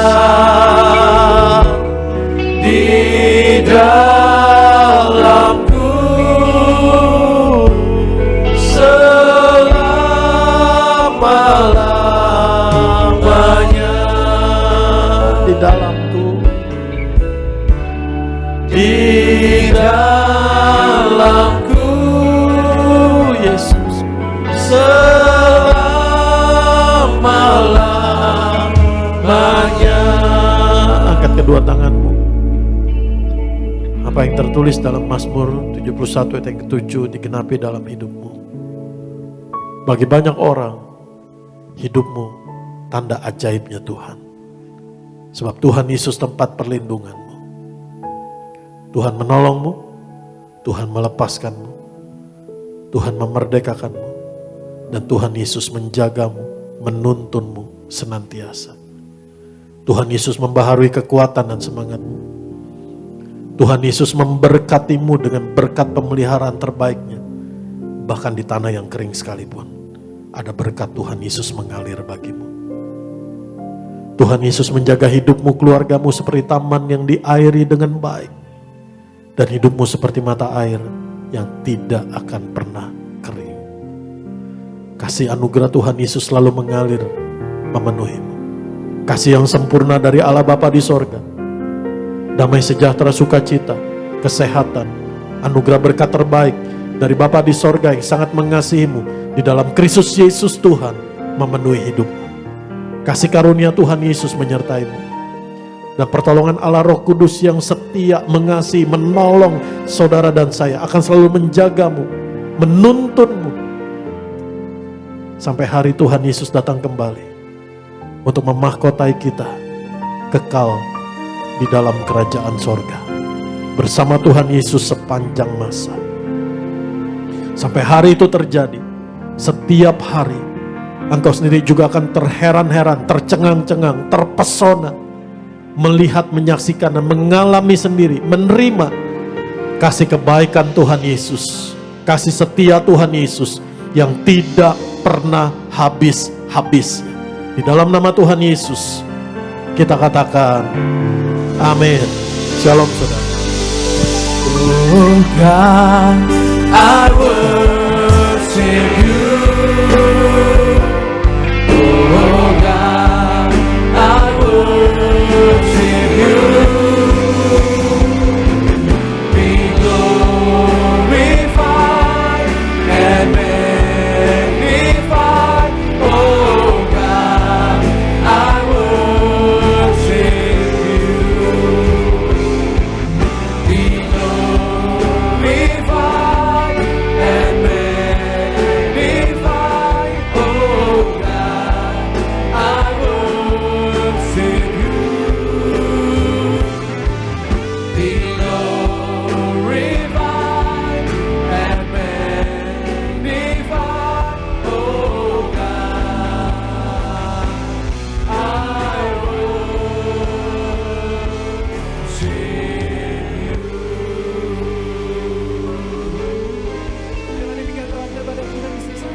Cabang Kelapa Karinias. Sampai jumpa ibadah-ibadah berikutnya. Maju terus dalam Tuhan dan shalom.